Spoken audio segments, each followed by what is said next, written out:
all the speakers for sticking to the time, but nonetheless, we're still running almost an hour late.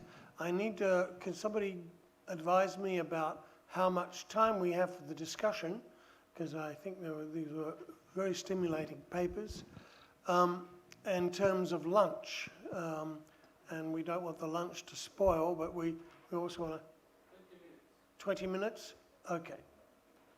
So we will have 20 minutes rather than 50 for the discussion. Okay, so I would like to see some hands. Abdul Fattah over there. Thank you very much, Professor Ray, and thank you for all the speakers for their presentations. I just have quick comments, basically, to probably bring up to this fruitful ideas and discussions that they have raised. I think number one is when we discuss the role of faith in terms of these contemporary challenges, and Dr. Husna quite eloquently described the many efforts around.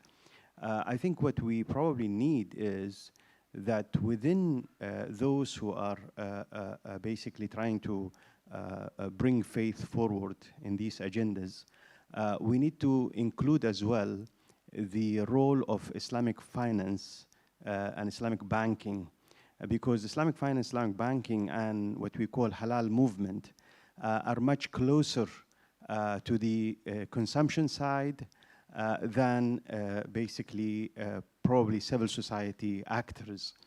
And the more we see Islamic finance, Islamic banking, and the halal movement coming closer to the ethical side to do with environment and so on, and the green kind of movement, the more we can really resolve some of the problems.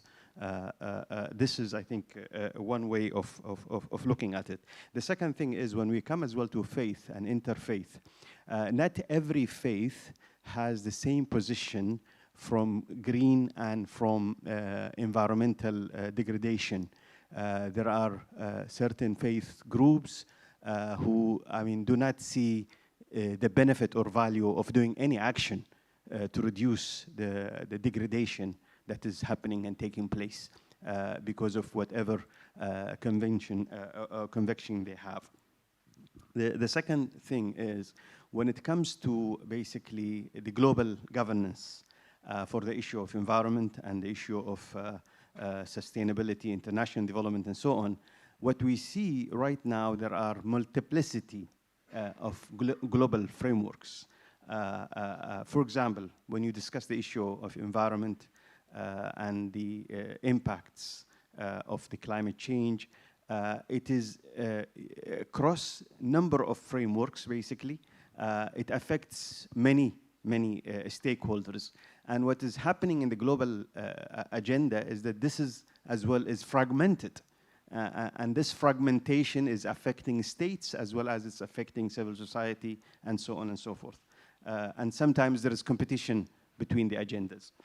Lastly, and it's quite an important issue as well, is the conflicts and its impacts on basically on degradation of environment and impacts on as well displacement and migration and so on and so forth, which is affecting as well growth and affecting better, reaching into a better kind of environment because of the use of military, basically militarization of many conflicts that we have seen, especially in this region. We have been like, you know, in a big trouble basically because of these conflicts. And unless these conflicts are resolved, and there is a possibility really to resolve these conflicts, we will still have like, you know, lower index when it comes to achieving progress in the environmental index. Thank you very much.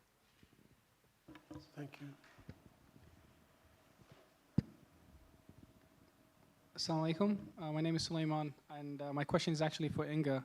I've been interested to hear a little bit more about who your interviewees were, because I mean, I don't want to assume wrongly, but if you talk to Muslims who live in the Scandinavian countries, countries that are already highly ranked and highly advanced and highly, you could say the most aware societies environmentally, just because of the laws and the regulations, the policies that are in place and the facilitations that are there, then of course those would be people who are interested in not only doing the outdoors activities that you're talking about, but on top of that permaculture and permaculture design, which is something that's very trending in the Western world. But I mean, I'd be interested if you actually did find people who are doing permaculture and the outdoors type of activities that you're talking about, significant numbers in this part of the world, because it's not yet happening in the Muslim majority countries.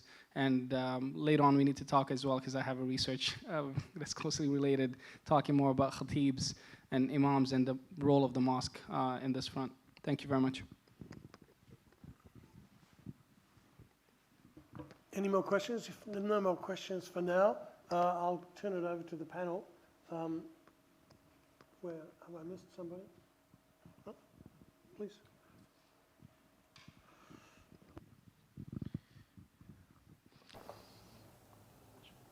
We would like to thank the different panelists for their interventions. I would like to thank them for their very enlightening ideas. These ideas, they aim to achieve an environmental security.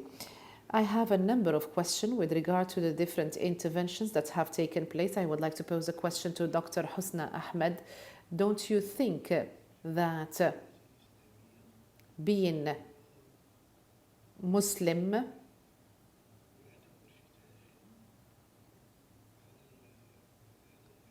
sometimes tackling the issue from a Muslim perspective can be inimical to the fact that we do not achieve this kind of security? Can't we try to move from a limited kind of perspective into a larger kind of perspective? Shouldn't we try to establish a global mind, a global thought through Islamic principles and not limited to the Muslim community? So try to form a global kind of thought, mind through Islamic values and not limited only to Islamic communities. If we try to look into imperialism through Islamic texts, don't you think that we're going to go back to religious wars? So if we go back to what Rajai Garudi said, so the problematic does not lie in the text, but in the meanings that emanate from the reading of such texts. So our duty is not to promote those texts. No, we have to delve into the depth of meanings, because there are some meanings that have been misinterpreted in the Ash'ari thought. So we're talking about a number of pillars that have been set based on this Ash'ari thought. So maybe instead of us being imprisoned in the text, maybe we should move into the vaster realm of meaning instead of imprisoning us or ourselves in the limiting words of the text. As for Mrs. Harmella,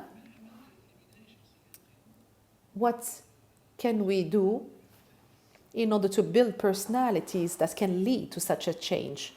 So if we are talking about psychological change as a means into the change of reality, so on what basis can we do that? If we reach the level whereby we can build a good psychology, we can build the community. So it is not only taking individual initiatives, but building a whole community, a whole generation that is in keeping, that is following the initiatives that you talked about. As for the last speaker, you gave a comprehensive presentation of the different violations to the environment, particularly in Africa.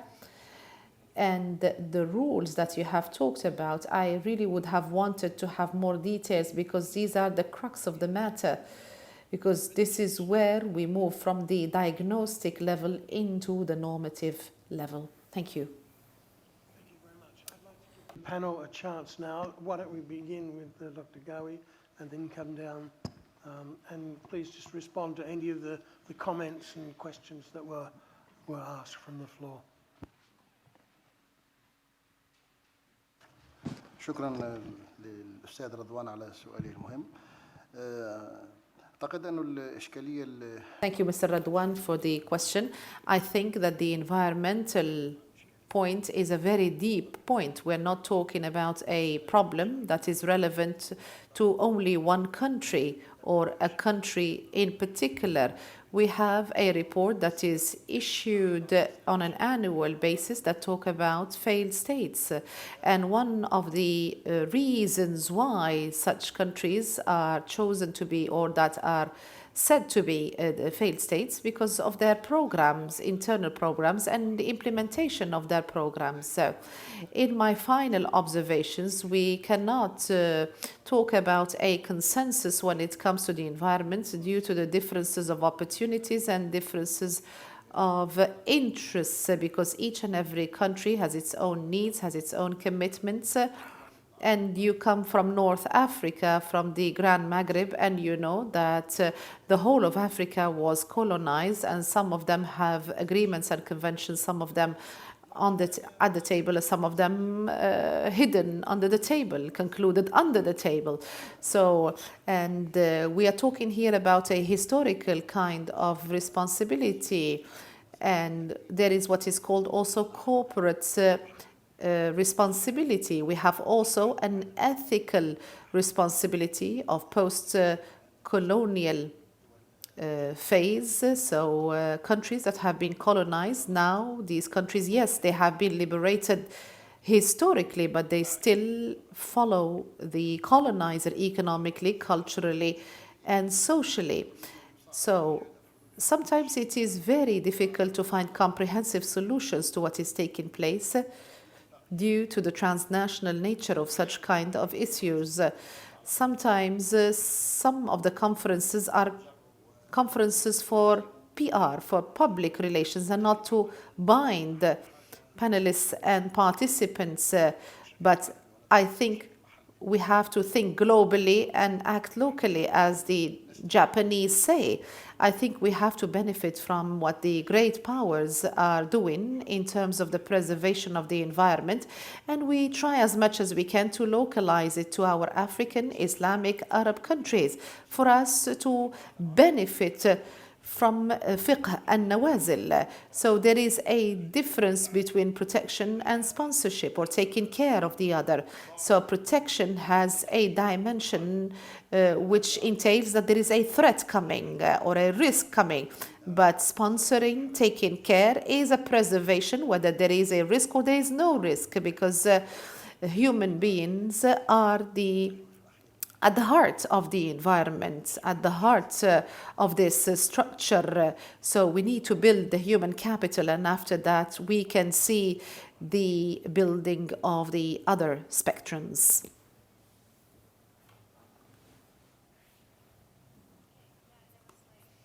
Two questions which were directed somehow towards me. One was, so who were my interviewees?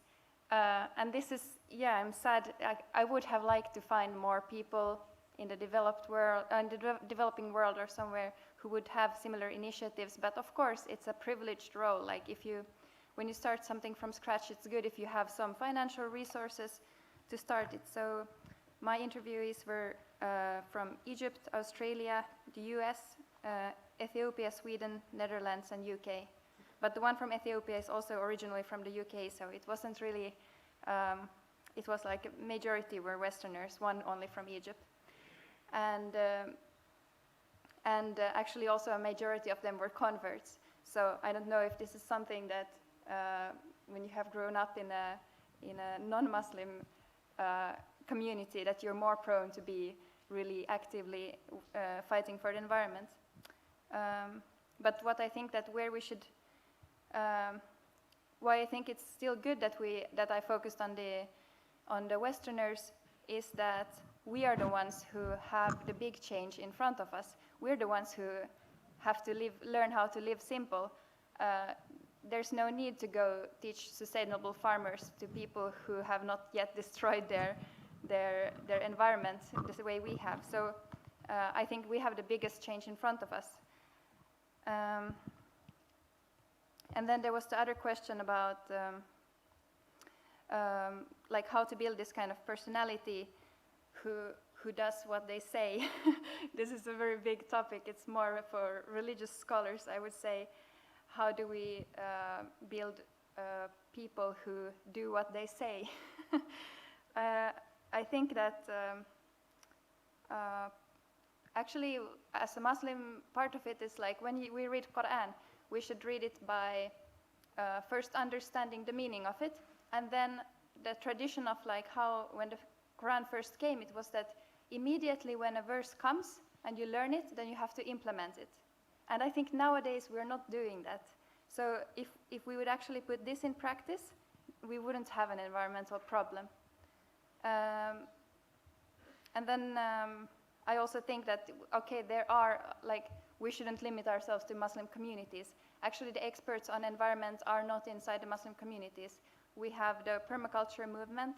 We have ecosystem restoration camp movement, and many other who are actually working on how do we actually build new systems from the scratch. Also a lot of alternative economies, alternative currencies.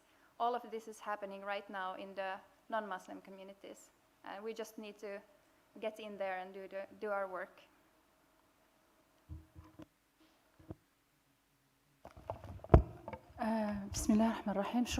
In the name of God, the most compassionate, the most merciful, thank you so much for this question. When we talk about meaning, we have to differentiate between meaning in Christian thought, in Jewish thought, and in the science of Kalam in Islam.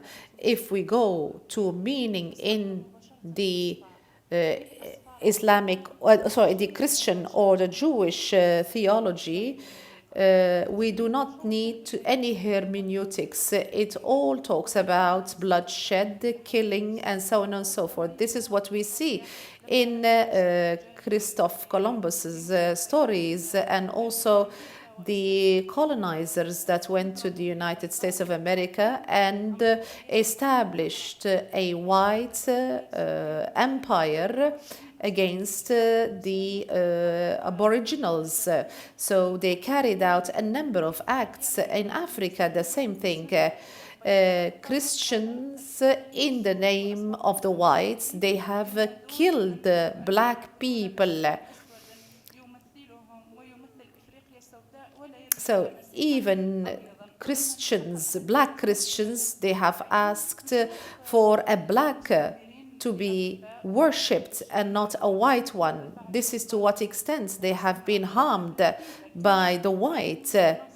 So if you want to get a region, so you have to present yourself for you to be burnt. This is as the originals in America have been thinking about it. So we have persecution, genocides taking place in Africa, in Rwanda. We have to read also the concept of the Holocaust as Garudi explained it in Europe. So we have to decide the meaning in keeping with these contexts. So because there are different environments, we see policies of division, conquering and dividing people. We have the neoconservatives who are calling for a new Middle East and so on and so forth. So this is the trend that we have.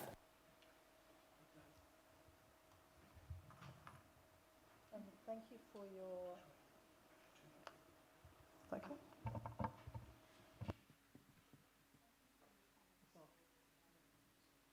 Is it on now? Yeah. Thank you for your comments and your questions. But Abdul Fattah, in terms of the faith communities or the faith leaders and the different faiths that I've worked with, you know, I found that where environment and climate change is concerned, you know, there are very many shared values and shared perspectives. So I don't know which particular religion you're talking about, but from my perspective, you know, in terms of the interfaith work I've done, we've all been pretty much on the same page. There may be differences in terms of, for instance, from a Hindu perspective, you know, about eating meat, and from a Sikh perspective, you know, the way they have their ways of using no plastic, and using the utensils and things, and washing them and things like that, which is something we should be doing more of, but we're not. In terms of what you're saying about the role of Islamic finance and banking and halal economy, absolutely agree with you.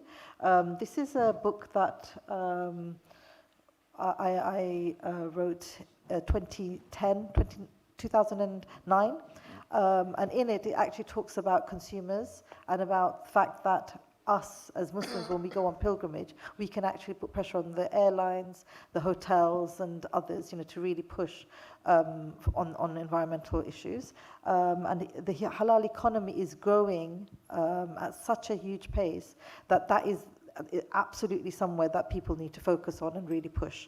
What you were saying, Sulaiman, about you know, working, interviewing people and talking to people. When I first went into meetings about climate change in the UK, it was very much white middle-class women who were active and were busy. Because if you look at the diaspora communities, you know, worldwide, you know, many of them are not at a level where, you know, they've got time to be going for meetings and thinking about the environment. You know, they're very, very busy just trying to make, you know, money to feed their families and take care of their families. So it's something that there aren't enough Muslims involved at all, and it's something that, you know, we have to push. And, you know, different attempts, as I've mentioned, have been taken. I myself was one of the founders of the Muslims for Climate Action in the UK. But, you know, and at the moment, Islamic Relief is hosting that, Inga, so in the UK. But, you know, in terms of activities, you know, people haven't got time because, you know, we're a new, in the diaspora communities, we're new communities and very young. The Muslim populations are very, very young. In terms of Dr. Redwan's comments, can we agree to disagree?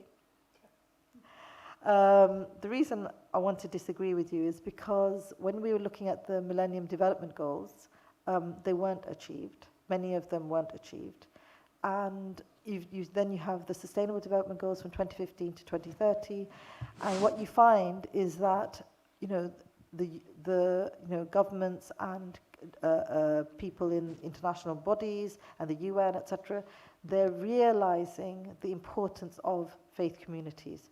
And I've been talking from faith communities perspective, not just, you know, isolated to Islam. In terms of the work that I do, obviously I'm focusing on Islam and looking at things. So, you know, for instance, this book is on Islam and water. This was something that we did a while ago. This is something which is more than half, which is looking at Syrian refugee women and their water, sanitation, hygiene from, you know, from that perspective. And, you know, it was a research piece that we did. And so for me, what's important is trying to change people's habits through giving them the knowledge about their, you know, Islamic perspective.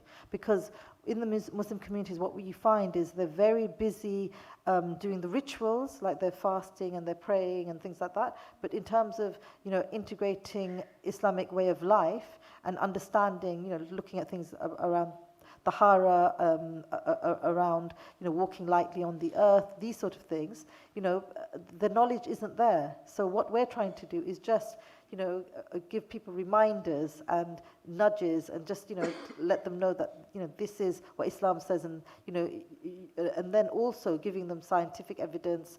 And, you know, so for instance, our Islamic farming toolkit, for instance, it's conservation agriculture married to Islamic theology. And what we're doing is we're reminding people that between the 8th and the 12th century, there was an Islamic agricultural revolution.